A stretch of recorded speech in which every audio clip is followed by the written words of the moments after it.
Bon, aujourd'hui, on se retrouve dans un dressing, un placard, une penderie, on l'appelle comme on veut, peu importe.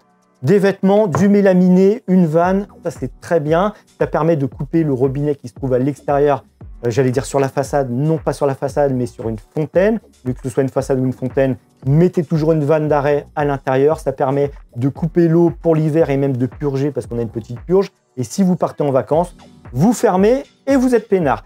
Le cuivre ici ne me pose pas de soucis, la vanne ne me pose pas de soucis, le PER pour l'instant à l'intérieur ne me pose pas de problème. Donc cette vanne, je vous l'ai dit, pas de soucis, ça me permet de couper l'eau parce que le problème se situe à l'extérieur au niveau de la fontaine. Le robinet sur la fontaine, il faudra le changer parce que le carré a dû être forcé plusieurs fois, la vanne elle a dû également être changée, donc ça ferme très mal. Mais la fuite se situe entre la fontaine et l'enduit. Ça ne pouvait pas être à l'intérieur, ça ne pouvait pas être au niveau du robinet, non forcément, c'est entre la fontaine et l'enduit. Pour intervenir, c'est impossible. Il faut enlever cette fontaine qui est noyée dans la terrasse. Donc il va falloir piquer tout autour, l'enlever proprement sans la casser. Si j'ai pas le choix de la casser, eh bien, je serai obligé de la casser. Peut-être qu'elle sera remplacée ou pas, peu importe. L'idée aujourd'hui, c'est de réparer cette fuite. Ma vanne est en position fermée. Si je la lève, l'eau passe, on l'entend parce qu'il y a une fuite derrière. Et si mon robinet était fermé, je n'entendrais absolument rien. Donc on ferme l'arrivée d'eau, on va purger, j'ai récupéré un petit verre, on ouvre ça doucement, histoire que ça coule dans le verre.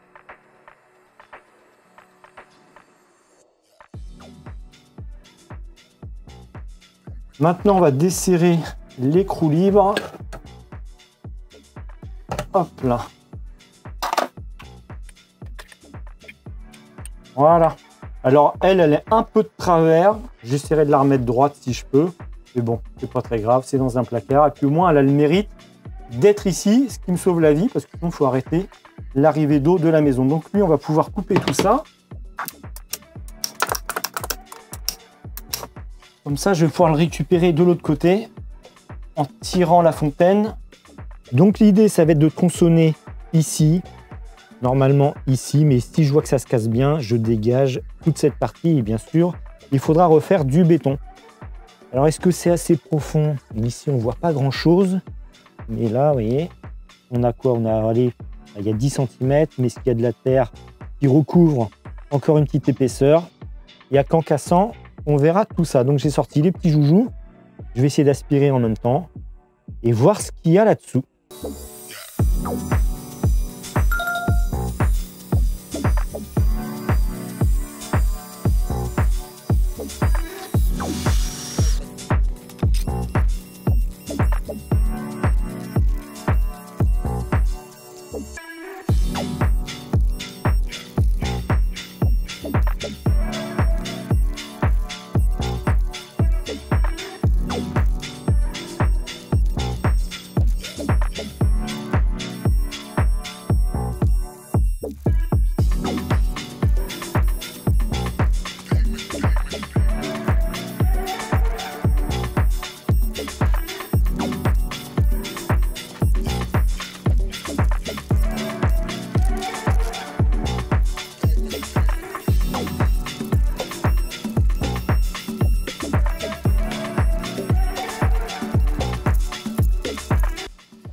Bon, tout est cassé. Mon petit E60 qui est juste ici.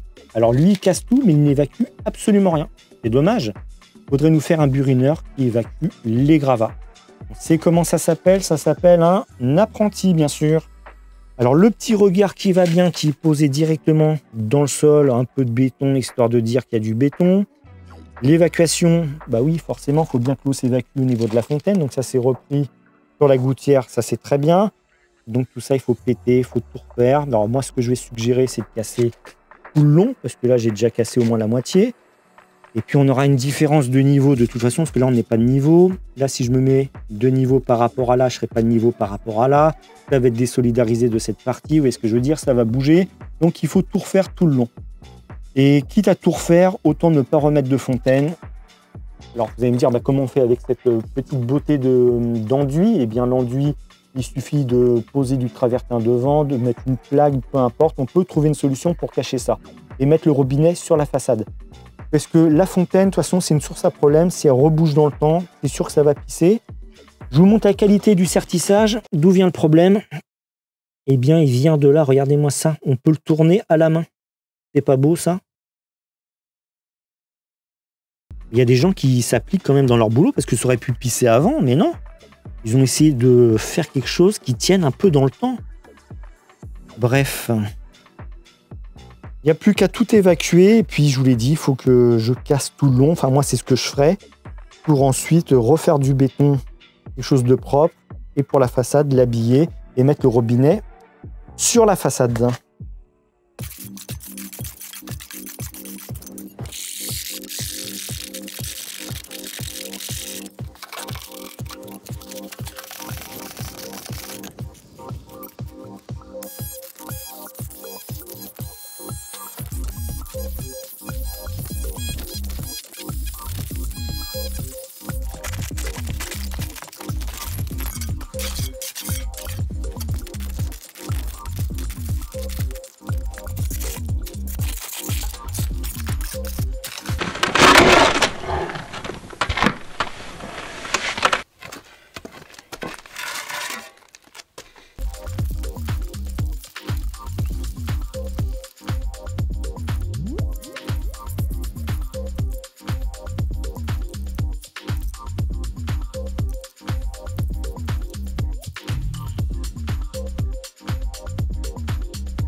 Alors pour l'instant, à l'extérieur, j'ai tout cassé, les gravats direction la déchetterie. J'en ai profité pour refaire l'évacuation du PVC. On colle tout ça, on récupère le bon angle et la bonne inclinaison. Le siphon de cour, je l'ai mis volontairement sous l'enduit pour qu'avec le robinet, forcément, ça coule sur le siphon de cour. Parce que si ça coule sur le béton et que ça s'échappe sur les côtés, le siphon de cour, aucun intérêt. Donc le siphon de cour et l'évacuation pour l'instant, je vais mettre du sable, bien tasser le sable, recouvrir vraiment l'évacuation de sable pour éviter que ça casse avec le temps si on noie ça dans le béton. Il faut que ce soit libre, donc du sable, on tasse bien et par-dessus, tout à l'heure, on fera du béton et je vais le ferrailler parce que là, ce n'était pas ferraillé et tant mieux pour moi parce que ça s'est cassé plutôt facilement.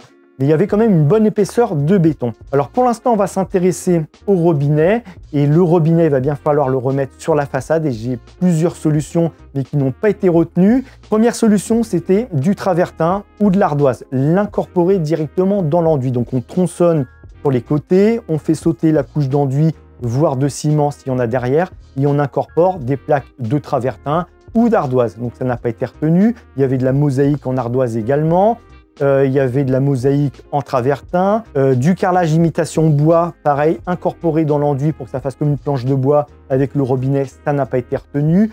De la plaquette de parement ou de la brique, ça n'a pas été retenu. Ce qui a été retenu, et c'est la solution la plus facile, c'est l'acier Corten. Alors c'est un avantage de mettre une plaque, que ce soit de l'inox, de l'alu ou de l'acier Corten, c'est que si un jour on doit changer ou intervenir, un coup de cutter derrière, parce que je vais juste la coller sur l'enduit, je vous montrerai la colle, un coup de cutter et on la décolle facilement. Et je vais utiliser un flexible, alors bien sûr sur l'applique fixée sur l'acier Corten et le robinet dans l'applique. Alors je vais utiliser des écrous à sertir dans l'acier Corten pour retirer facilement l'applique et forcément le flexible va venir avec. Si je mets un tube rigide, que ce soit du cuivre ou du multicouche, eh ben, j'aurai du mal à le sortir. Il faudrait que je coupe en plus le tube, voire le raccord. Alors je pourrais mettre un écrou libre à l'intérieur, mais ce sera très compliqué à sortir. Le flexible, d'où son nom, le flexible, vous le sortez et on va le raccorder directement sur la vanne. Donc l'acier Corten, pour ceux qui se posent la question, c'est un acier qui se patine avec le temps. On les utilise pour les bordures en extérieur. C'est ultra résistant, ce type d'acier. Vous pouvez y aller les yeux fermés. Mais pour l'instant, on va s'intéresser donc à l'étanchéité du flexible sur l'applique, le robinet sur l'applique et on va utiliser le Tangite Unilock. Donc le Tangite Unilock, il existe dans un nouveau format. 80 mètres et là c'est 160 mètres et on a un petit clapet sur le dessus qui permet de le fermer très facilement. Et pour ceux qui ne le savent pas, le Tangite Unilock, c'est un fil de nylon multifilamentaire imprégné de silicone. Ça remplace la filasse, pâte à joint et le téflon et ça vous garantit une remise en eau et une étanchéité immédiate sur tous les raccords métalliques, cuivre, galva par exemple, ou raccords plastiques, PVC, PP, PE. Donc vous prenez votre fil, on fait le tour du raccord. Là, on en a deux à faire, le flexible et le robinet qu'on va monter sur l'applique. Donc on fait le tour et vous avez une étanchéité, une remise en eau immédiate jusqu'à une pression de 15 bars et un diamètre de 6 pouces. L'autre avantage du Tangite Unilock comparativement à de la filasse pâte à joint, c'est que déjà vous n'avez plus qu'un seul produit qui tient dans la poche très facilement. La filasse, c'est une grosse bobine. Il faut tirer dessus pour avoir la bonne longueur, vous voyez ce que je veux dire. La graisse, on en fout partout dans la caisse à outils, sur les doigts, sur les raccords et même sur les murs chez les clients. On le voit souvent. Ça, c'est blanc, c'est propre, c'est simple et c'est rapide à mettre en place. Je ne peux que vous le recommander. Vous aurez le lien dans la description si vous voulez faire une étanchéité de raccord rapidement, simplement. C'est le Tangite Unilock qu'il vous faut, ok? Donc, lien dans la description. On en a deux à faire. Je mets la caméra au plus près et vous allez voir, c'est très simple. Alors, on va commencer par le robinet. Mon filetage est déjà griffé sur le robinet. S'il n'est pas griffé, votre filetage, vous prenez une lame de cutter, une lame de scie à métaux, une pince et on vient griffer le filetage pour éviter que le fil tourne autour. Ou sinon, il existe ce type de pince, mais si vous n'en faites pas souvent, ça va vous coûter très cher. Cette pince, vous mettez votre filetage au niveau des petits trous qui sont striés et en tournant, ça va venir marquer, griffer le filetage, tout simplement. Alors, vous aurez le lien de la pince en description, mais je vous dis, elle vaut un certain prix. Donc, on prend le Tangite Unilock, on le pince ici et on vient remplir les filets. On exerce une petite tension et chaque filet doit être rempli. Et après, on repart dans l'autre sens. Hop. Et une fois que c'est fait, on vient le couper. Vous avez une petite griffe dessus. Hop. C'est coupé et on le serre. Vous voyez que c'est pas si sale que ça comparativement à de la filasse et de la pâte à joint. Mes gants sont noirs, vous voyez, en blanc ce qui reste. Mais moi, je vous conseille de mettre des gants parce que le filetage, ça peut vous couper les doigts. Tout simplement, c'est pour ça que je mets des gants. Donc, une fois que ça c'est bien serré, notre étanchéité, là, elle est parfaite. On va pouvoir le mettre dans l'applique et serrer. Donc, lui, on va le mettre ici. On tourne.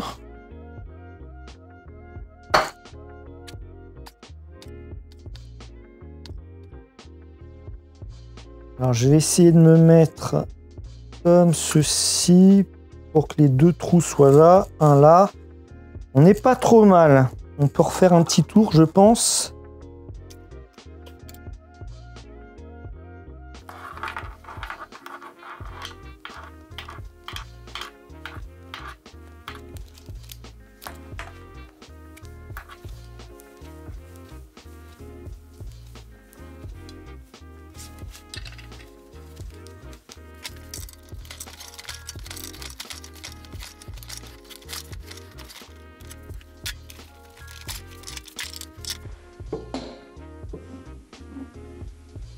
Le robinet de jardin, l'applique et le flexible. L'avantage du flexible, là je suis en 15-21, je peux aller me repiquer quelque part et vérifier en mettant sous pression qu'il n'y a pas de fuite. J'ai confiance dans le Tangite Unilock, mais imaginons que j'ai mal serré, au moins je vois tout de suite qu'il y a une fuite.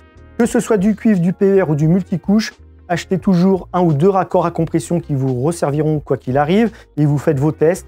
Avant de mettre ça dans le mur, assurez-vous soit correctement serré et que l'étanchéité soit nickel. Parce qu'une fois que c'est dans le mur, forcément, le jour où vous aurez une fuite, il sera trop tard et les dégâts apparaîtront soit à l'intérieur, soit au niveau de l'enduit. Vous verrez qu'il y a une auréole, mais il sera trop tard. Okay, donc, on fait les tests avant, on met sous pression et on constate que tout est bon. Okay, donc, maintenant, on va faire un trou dans la tôle, diamètre 30 pour pouvoir passer tout ça. 3 trous pour fixer sur la tôle directement. J'ai racheté des vis laiton en filetage métrique et vous avez compris, si un jour je dois, si on me demande d'enlever cette vilaine tôle qui est très moche et de mettre tout à fait autre chose, eh bien je dévisse mon écrou libre de la vanne, j'enlève mes 3 vis de la tôle et hop, j'enlève le tout et je peux, un coup de cutter derrière la tôle, l'enlever et mettre tout à fait autre chose, travertin, carrelage, refaire de l'enduit, bref, vous avez compris. Ok, donc On fait notre trou dans la tôle, on met les écrous à sertir. J'ai acheté un super gadget, je vais vous montrer ça pour sertir les écrous. Et à l'extérieur, pour reboucher le trou avec de la mousse polyuréthane.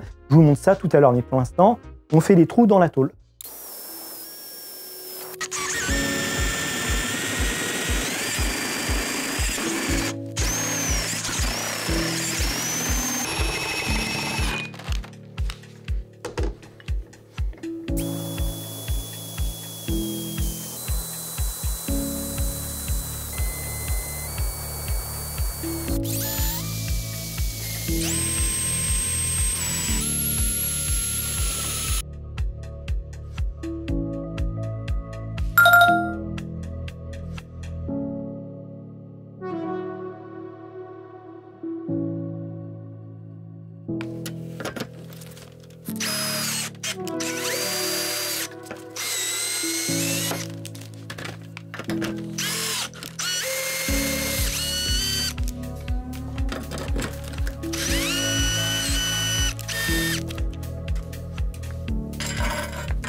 La prochaine étape, c'est de coller l'acier Corten directement sur l'enduit. Et pour passer le flexible, j'avais mis un tubiro dans la mousse, enfin, la mousse autour du tubiro. On voit le passage, donc je vais pouvoir prendre mon flexible et le passer directement là-dedans. Et peut-être qu'au fond, côté placard, on mettra un tubiro pour protéger le flexible avec du silicone et surtout pas de colle, parce que si un jour je dois enlever le flexible, le silicone, ça s'en ira bien plus facilement.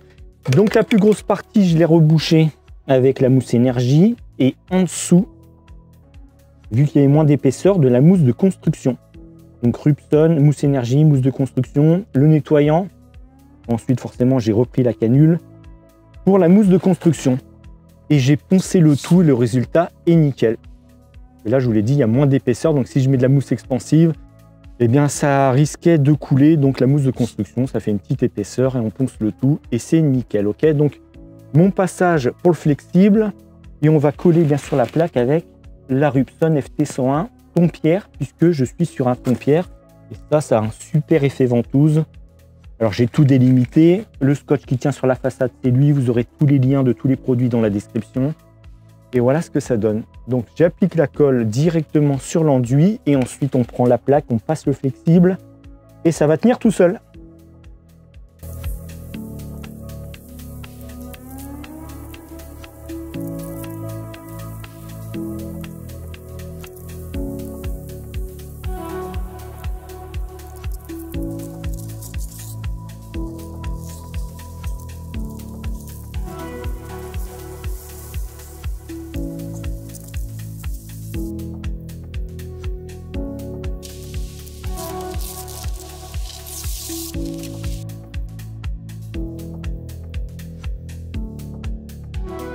Alors le tubiro, j'ai fait de l'enduit autour, il n'y a qu'une seule couche, il faudra tout poncer.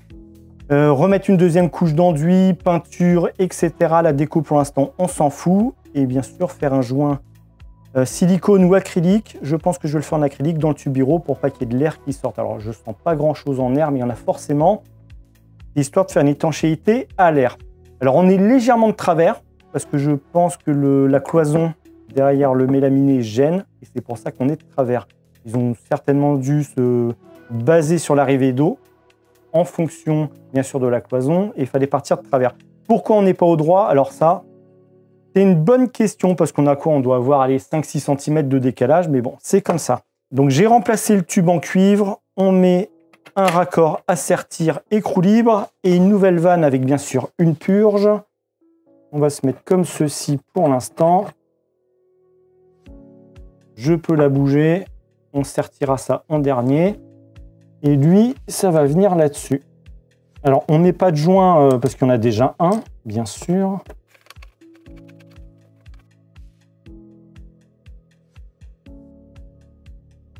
Là, on est pas mal. Comme ça, ma purge est ici. Derrière, j'ai mis le bouchon et on peut fermer comme ceci.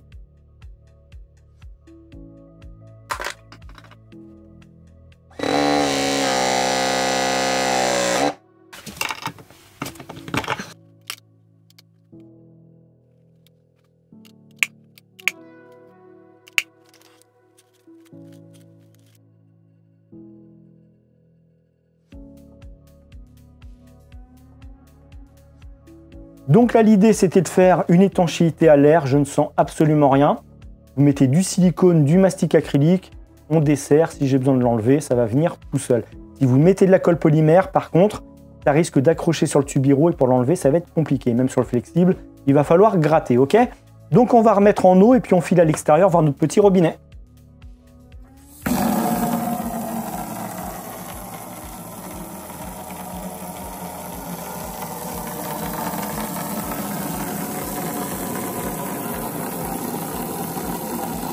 Bon, petite pub pour 5 à sec au passage, hein, si vous avez des vêtements à nettoyer, à faire repasser, c'est le moment. Bon, finalement, on ne va pas couler de béton dans cette vidéo, puisqu'il y a un souci avec le siphon de cour qui est en PVC beige, qui est très moche, et qui ne se marie pas avec l'acier Corten. C'est vrai que c'est pas terrible, j'ai eu le reproche, mais au final, c'est vrai que c'est pas beau. Donc, on va virer ce siphon de cour, on va prendre un siphon de cour en fonte qui se marie avec l'acier Corten, et bien plus grand, parce qu'il y a pas mal de pression, et qu'il soit en fonte ou en PVC de cette dimension, c'est avec la boost, en fout partout. Donc je vais prendre quelque chose de balèze. Là, je dois avoir 60 cm entre l'enduit et la terrasse, donc 50 par 50, ça ira très bien. Je vais aller chez Poum Plastique, ils ont ça, il me semble, j'en ai déjà vu. Et puis on va noyer ça dans le béton, il faudra que je reprenne l'évacuation, couper le PVC, tout reprendre, parce que de toute façon, ça n'ira pas avec le nouveau, ok? Donc on verra ça dans la prochaine vidéo et on va en profiter pour refaire du béton, puisque j'ai un seuil de porte, on change une porte d'entrée et forcément le seuil il est en béton brut, tout ce qui est le plus classique, il est fissuré au milieu. Donc on casse tout et on va en profiter pour poser du travertin. Ça fera un seuil en travertin, donc si vous vouliez changer votre seuil de porte ou même de fenêtre, eh bien vous aurez cette vidéo qui pourra peut-être vous aider. En tout cas, la fuite est réparée, c'est le principal. Le flexible, ça c'est nickel. La petite vanne, la purge à l'extérieur, le robinet sur l'acier Corten, c'est fixé sur la façade. Si un jour j'ai besoin de tout enlever, je desserre. J'enlève les 3 vis de l'applique et on enlève directement le flexible avec le robinet. Ok, donc si vous aviez une fuite chez vous et que vous ne saviez pas comment la réparer, eh bien j'espère que cette vidéo vous sera utile. On se retrouve pour la prochaine vidéo avec du béton, du travertin et un siphon de cour en fonte.